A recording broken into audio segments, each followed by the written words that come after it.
Convidar você a abrir sua Bíblia no livro de Eclesiastes. E aí a gente vai ler alguns versículos lá no capítulo 2. Eclesiastes 2. Aí nós vamos ler do versículo 3 ao versículo de número 11. 3 a 11.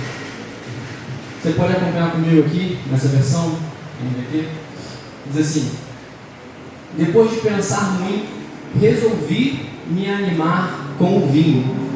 E enquanto ainda buscava a sabedoria, apeguei-me à insensatez. Assim, procurei experimentar o que haveria de melhor para as pessoas em sua curta vida debaixo do sol.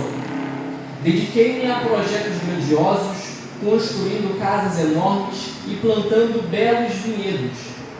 Fiz jardins e parques e os enchi de árvores frutíferas de toda espécie. Construí açudes para juntar água e regar meus pomares verdejantes. Comprei escravos e escravas e outros nasceram em minha casa. Tive muito gado e rebanhos, mais que todos os que viveram em Jerusalém antes de mim. Juntei grande quantidade de prata e ouro, tesouros de muitos reis e províncias. Contratei cantores e cantoras e tive muitas concubinas. Tive tudo que um homem pode desejar. Tornei-me mais importante que todos os homens que viveram em Jerusalém antes de mim e nunca me faltou sabedoria. Tudo que desejei, busquei e consegui. Não me neguei prazer algum. No trabalho árduo encontrei grande prazer, a recompensa por meus esforços. Mas, ao olhar para tudo o que havia me esforçado tanto para realizar, vi que nada fazia sentido. Era como correr atrás do vento. Não havia nada que valesse a pena debaixo do sol. Até aí. Tem uma coisa que todos nós buscamos nessa vida. Algo que todo mundo buscou no ano de 2023 e que vai continuar buscando no ano de 2024.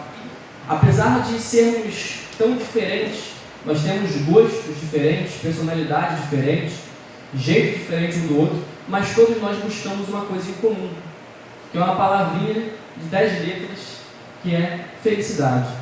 Todo mundo busca felicidade. Todo mundo busca ser feliz na vida. Ainda que não perceba, mas todo mundo está buscando felicidade. Hoje de manhã eu estava levando a palavra lá na escola que eu trabalho, teve um culto lá de encerramento, e aí eu estava refletindo também sobre Eclesiastes, falando sobre felicidade, e eu falei, todo mundo busca ser feliz, todo mundo busca alguma coisa. Aí um aluno falou assim, eu busco ser melhor no futebol. Você busca ser melhor no futebol porque você gosta de futebol e porque você quer ser feliz com isso. Então, todo objetivo que nós buscamos, seja lá qual ele for, é com uma finalidade, de nos fazermos felizes. A gente busca isso, a gente quer isso. E para algumas pessoas a felicidade mora em algumas coisas e para outras pessoas a felicidade mora em outra coisa. Por exemplo, para muitas pessoas a felicidade real, ela mora nas riquezas. Em ter muito dinheiro, ter tudo o que você puder, ter dinheiro para comprar o que você quiser, resolver todos os seus problemas com dinheiro, sabe? Você esbanjar, ostentar. Para muitas pessoas, a verdadeira felicidade vai estar nas riquezas. Para outras pessoas, a felicidade real vai estar no poder. Você poder mandar nas pessoas, você ter súditos, ter servos, sabe? Você ter autoridade. Para muitas pessoas, o poder é a real felicidade. Para outras pessoas, vai ser os prazeres da vida, sabe? Desfrutar dos prazeres da vida. Essa é a real felicidade. E tem um camarada na Bíblia, que você já sabe quem é, que escreveu o livro de Eclesiastes, que ele teve tudo o que um homem poderia desejar. Se nós vivêssemos no tempo de Salomão, se vivêssemos em Jerusalém no tempo dele, nós iríamos olhar para ele e iríamos falar o seguinte: esse cara é o homem mais feliz do mundo, porque ele tem tudo o que alguém poderia desejar. As pessoas que acham que a felicidade mora na riqueza, iriam olhar para Salomão, iam invejar ele e iam falar: nossa, esse cara é muito feliz, eu queria ser ele. As pessoas que acham que a felicidade está no poder, iriam olhar para Salomão, iam invejar ele, iam dizer: esse cara é o mais feliz do mundo, eu queria ser como ele. As pessoas que acham que a felicidade mora no prazer, numa vida hedonista, de você satisfazer a carne, essas pessoas iam olhar para Salomão e suas 1000 mulheres e seus banquetes regados, e iam falar para ele o seguinte: olha, esse cara é o mais feliz do mundo, eu invejo ele. Só que quando a gente olha para Salomão, né, essa é a percepção que as pessoas poderiam ter de fora, mas para os íntimos, né, tendo acesso ao diário de Salomão, a gente vai ver que na verdade ele teve todas as coisas, mas não encontrou sentido e algo que trouxesse real felicidade para ele. Ele teve tudo, mas não encontrou alegria e felicidade em absolutamente nada. A gente vê em Eclesiastes, a gente vê nesse diário dele, podemos falar assim, que ele era um homem inquieto, era um homem perturbado com algumas coisas da vida. Ele era um homem que buscou felicidade aonde? Debaixo do sol, ou seja, nas coisas da terra. Ele buscou felicidade aqui, nesse plano terreno, e não encontrou. Ele falou que buscou nas riquezas, buscou na sabedoria, buscou no poder, e não encontrou em absolutamente nada. Então a gente acaba vendo que o retrato de um homem que alcançou todos os seus objetivos de vida, alcançou tudo aquilo que ele planejou, e mesmo assim era um homem triste, depressivo, ansioso e insaciado. Ele não tinha um coração preenchido. E aí o que a gente vê que a grande pergunta de Salomão em Eclesiastes, nesse processo em busca da felicidade, a grande pergunta dele é: aonde mora a felicidade? Aonde mora a satisfação plena de coração? Aonde a minha alma pode se saciar e descansar? E a gente vê que essa primeira busca dele é com as coisas que estão debaixo do sol, no plano terreno. E aí, como a gente leu, eu já falei aqui, buscou felicidade na sabedoria, não encontrou. Buscou felicidade no prazer, não encontrou. Buscou felicidade e satisfação em grandes projetos, realizou grandes coisas, mas não encontrou. Ele era um homem que tinha grandes realizações, mas não tinha realização própria, não se sentia alguém realizado. Ele era o homem mais importante que viveu em Jerusalém até o tempo dele. E mesmo assim, ele não encontrou satisfação. E aí a conclusão dele é a que a gente leu nos últimos versículos. Que é o quê? Não faz sentido a vida. A vida não faz sentido debaixo do sol. É exatamente isso que a Bíblia nos fala. A Bíblia nos fala que debaixo do sol, se nós nos limitarmos apenas a esse plano terreno, material, físico, nada vai fazer o quê? Sentido. Paulo vai dizer que o homem que se limita às coisas dessa vida, ele é o mais miserável de todos os homens. De fato, a vida debaixo do sol, a vida resumida a esse plano terreno, ela não tem razão nenhuma de ser e de existir.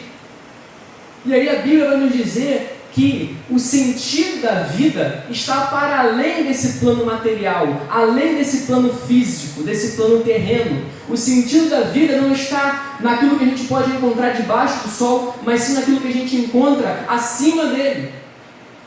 A Bíblia vai nos dizer que o sentido da vida está em Deus, o sentido da vida está em Cristo.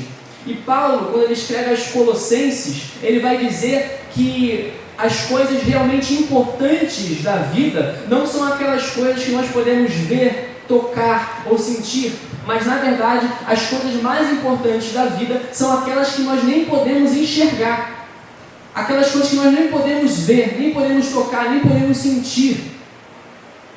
Paulo vai dizer que o que é importante na vida é aquilo que é invisível e não aquilo que é visível. Ele vai explicar que aquilo que é invisível é eterno e aquilo que a gente pode ver é passageiro, é transitório. Tudo que você vê agora com os seus olhos é passageiro, é transitório. Você está me vendo, eu sou passageiro e transitório. Daqui a pouco, alguns anos, sei lá, 60, 70 anos, o meu corpo vai estar em decomposição em algum cemitério, próximo daqui. Já estou entrando na vibe de Eclesiastes, já, né? Está percebendo? Eu estou vendo você com os meus olhos e você vai ter o mesmo destino que eu. Você está vendo esse púlpito, também é perecível. Você está vendo essas paredes, esse templo de pé, mas ele também é o quê? Perecível. Tudo o que nós vemos com nossos olhos vai passar. E Paulo ele faz essa reflexão, ele fala que o que é importante na vida não é o visível, e sim o invisível. E por isso nós temos que estar focados o quê? Não naquilo que nós vemos, mas na verdade focados naquilo que nós nem enxergamos, num plano o quê? Espiritual. E por que é importante falarmos disso? É importante falarmos disso porque como jovens nós estamos vivendo um momento da vida aonde nós estamos batalhando, aonde nós estamos trabalhando para conquistar o quê? Os nossos sonhos e os nossos objetivos. E aí a gente fica o quê? Ansioso, esperançoso, a gente fica vidrado, focado atrás do quê? Da felicidade e da satisfação. O que um jovem quer? Ele quer felicidade, ele quer satisfação. Só que muitas vezes nós projetamos a nossa felicidade, a nossa satisfação nos nossos próprios objetivos de vida. Nós projetamos a nossa felicidade, a nossa satisfação nos sonhos que nós queremos realizar nesse plano terreno, debaixo do sol. Projetamos a nossa felicidade, a nossa satisfação em coisas que são perecíveis, em coisas que são transitórias, e vamos nos esquecendo das coisas que são eternas. Parece que a nossa felicidade mora na realização de um sonho, de um objetivo, de um desejo que a gente tem para as nossas vidas. Há pessoas que dizem assim: eu só vou ser feliz quando eu casar. Quando eu casar, aí sim eu vou descansar, eu vou ser feliz. Há pessoas que dizem o seguinte: quando eu me formar, aí sim eu vou ser feliz. Aí sim eu vou ter paz no meu coração e vou ter o que? Satisfação plena. Há pessoas que dizem: olha, quando eu começar a trabalhar na minha área, aí sim eu vou ser feliz. Eu me formei, eu achava que eu ia ser feliz de verdade que eu me formasse. Mas agora quando eu começar a trabalhar na minha área, aí sim eu vou ser feliz, vou ser pleno. Quando eu tiver a minha casa, ou quando eu tiver o meu carro, aí sim eu vou ser feliz, aí sim eu vou me sentir realizado, aí sim eu vou me sentir bem comigo mesmo. Ou quando eu tiver o quê? Uma estabilidade financeira, aí sim eu vou ser feliz. Nós muitas vezes projetamos a nossa felicidade nas coisas que estão debaixo do sol. Mas quando nós fazemos essas coisas, nós estamos nos comportando exatamente como o mundo se comporta. De uma maneira mais sutil, de uma maneira mais sorrateira, mas a gente se comporta da mesma maneira que as pessoas do mundo. Por quê? Porque alguém do mundo pode projetar toda a sua felicidade nas riquezas, mas um crente pode projetar toda a sua felicidade na estabilidade financeira. Alguém do mundo pode projetar toda a sua felicidade nos prazeres da vida, no sexo, em ter muitos parceiros e muitas parceiras. Mas agora, um crente pode projetar toda a sua felicidade em um casamento ou no sexo conjugal. Alguém do mundo pode projetar a sua felicidade em ter fama e em ter poder. Mas alguém da igreja pode projetar sua felicidade em o quê? Ter um emprego dos sonhos. Talvez não ter fama, não ter poder, mas ter poder e fama dentro da igreja. Veja, nesses exemplos, os desejos dos crentes podem parecer o quê? Menos ambiciosos, mais humildes, mas ambos podem ser chamados de idolatria. Porque quando você coloca como sentido da sua vida, quando você coloca como razão da sua felicidade qualquer coisa que não seja Jesus Cristo, você já está cometendo o pecado da idolatria. Então a gente pode cair no erro de cometer o mesmo pecado que o mundo comete, mas a gente achar que não está cometendo o mesmo pecado porque a gente está fazendo de uma forma mais light, sabe? Por exemplo, alguém do mundo pode idolatrar um cantor secular. mas alguém da igreja pode idolatrar um pastor. É o mesmo pecado, mas um pode ter uma roupagem mais gospel. E às vezes isso acontece quando a questão é a gente buscar os nossos sonhos, nossos objetivos, e a gente vai atrás com todas as forças e a gente esquece que a felicidade não mora ali. E a gente fica buscando, se esforçando, ansioso. Às vezes a gente perde o sono pelos nossos sonhos. E a gente esquece que a felicidade não mora ali. E às vezes a gente pensa que a gente está muito distante desse pecado. O pecado da idolatria? Não, estou muito longe desse pecado. Eu nunca fui numa igreja católica, eu nunca adorei mais, nunca me prostrei a nada. Eu nunca pensei em levantar um altar para adorar outro Deus. Aliás, hoje em dia só existe Yahvé, tem Alá, né? Também, mas não é igual naqueles tempos bíblicos que tinha Baal, Astarote, né? Por aí vai. Mas a gente fica pensando que a gente não comete esse pecado, por quê? Porque a gente diz para a gente mesmo que a nossa felicidade é Jesus Cristo. A gente fala isso com os nossos lábios. Mas a questão é, até onde isso é uma mentira que a gente conta para a gente mesmo, para a gente se sentir confortável? Até onde isso não é, na verdade, um discurso barato que a gente usa para enganar nós mesmos? Até onde isso não é uma verdade apenas conceitual, que está apenas no campo das ideias e na prática ela não se torna uma realidade? Porque o que a gente vê é que muitas das vezes a gente diz com o nosso lábio que Jesus é o motivo da nossa alegria, da nossa felicidade, certo? Mas na prática, a gente às vezes não vê isso sendo uma realidade na nossa vida. Não vemos. Porque na prática, a nossa ansiedade está muito voltada com as coisas que acontecem debaixo do sol, com aquilo que pode se concretizar, com um objetivo, com um sonho. E aí que entra uma pergunta: será que nós não estamos, como jovens cristãos, cheios de sonhos e objetivos, cometendo o mesmo erro de buscar felicidade da mesma forma que o mundo busca, só que com uma roupagem um pouco diferente? A gente falou aqui de Salomão, a gente falou aqui de Paulo, que Paulo é quem diz que a felicidade mora não no plano terreno, mas no plano espiritual. E a gente vê que Paulo, ele não apenas disse isso com seus lábios, mas ele demonstrou com atitudes. Eu acho que muitas das vezes o que acontece com a gente é que a gente se engana muito fácil, sabe? A gente fala algumas coisas que não são realidade. E a gente mantém esse discurso e não se confronta. Então a gente diz que Jesus é a razão da nossa existência. Mas quando as coisas não acontecem do jeito que eu espero, eu me desespero completamente e parece que o mundo já não faz mais sentido nenhum. Como se Jesus não fosse a razão da minha existência. Só que Paulo, ele dizia isso e na prática ele também demonstrava. E isso está lá em Filipenses. Lá em Filipenses 4,4, o apóstolo Paulo ele vai dizer o seguinte: regozijai-vos no Senhor, alegrai-vos no Senhor. Paulo, ele estava aonde quando ele escreve Filipenses? Na prisão. Estava preso, condenado pelo crime que ele não cometeu, prestes a ser executado. E ele escreve uma carta que é conhecida como a Carta da Alegria. Perceba só a diferença entre Paulo e Salomão.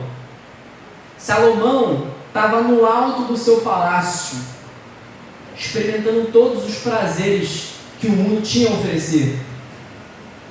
Paulo estava literalmente debaixo da terra, numa prisão subterrânea, sentindo dor. Salomão, ele estava experimentando de grande riqueza. Paulo estava dependendo da ajuda financeira da igreja para poder sobreviver. Salomão, ele tinha muita fama. Paulo, na prisão, estava sendo mal falado. Paulo fez o caminho inverso do que Salomão fez. Paulo, ele tinha riqueza, Paulo tinha fama, Paulo tinha poder e dinheiro, ele tinha servos, mas quando ele se converte a Cristo, ele perde todas essas coisas. E aí você vê um homem que está na realeza do seu palácio, completamente insatisfeito com as coisas da vida, aquilo que a vida pode oferecer a ele, e você vê um homem na prisão subterrânea, sozinho, sofrendo, mas você vê ele com o coração cheio de alegria. Por quê? Porque ele tem a verdadeira felicidade. E essa felicidade, ela mora não no dinheiro, não no poder, não nas coisas da vida, mas essa felicidade, ela mora em uma pessoa, Jesus Cristo.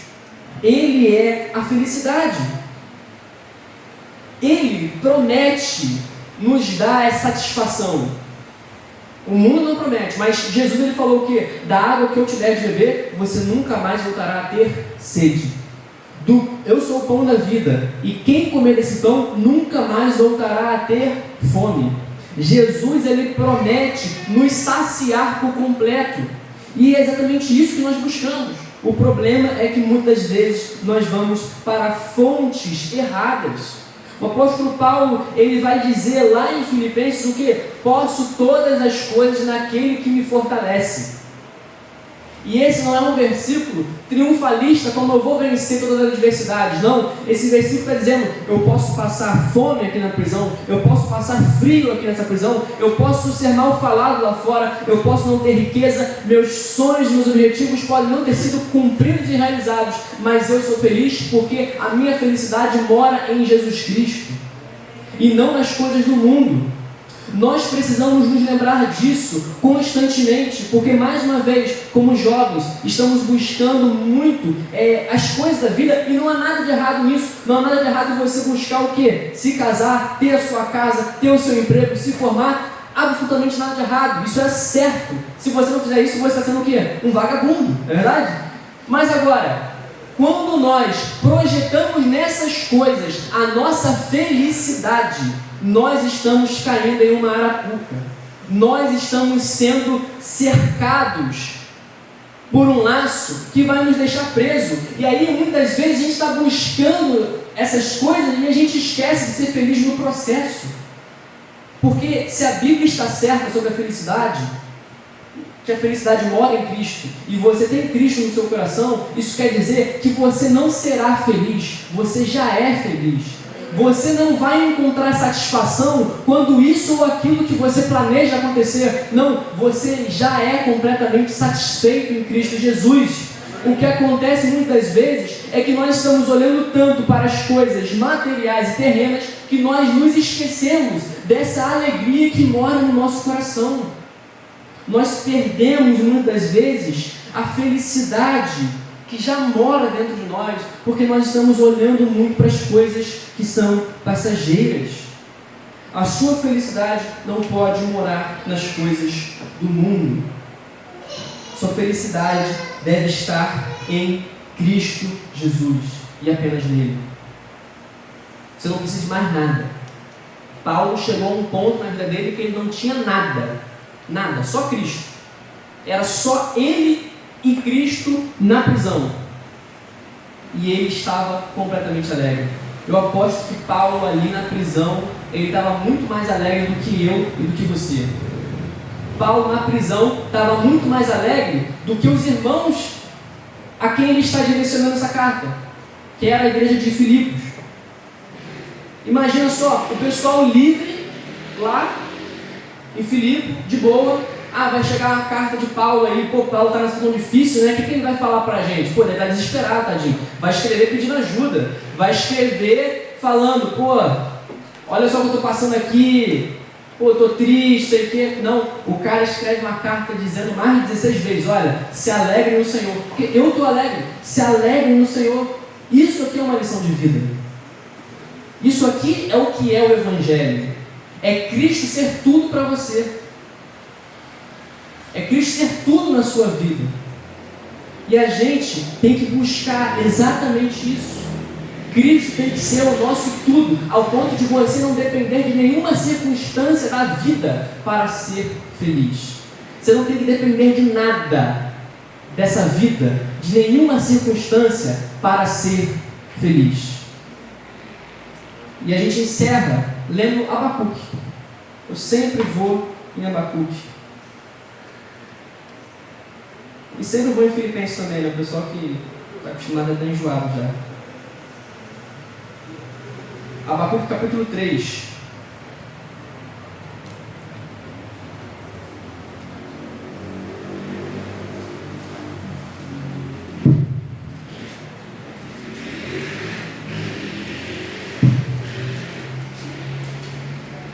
Abacuque 3, acho que é versículo 19, vê aí, versículo 19. É a partir do 17 até o 19. Versículo 17 até 19 diz assim, ó: ainda que a figueira não floresça e não haja fruto nas videiras, ainda que a colheita de azeitonas não dê nada, e os campos fiquem vazios e improdutivos, ainda que os rebanhos morram nos campos e os corrais fiquem vazios, mesmo assim me alegrarei no Senhor, exultarei no Deus da minha salvação.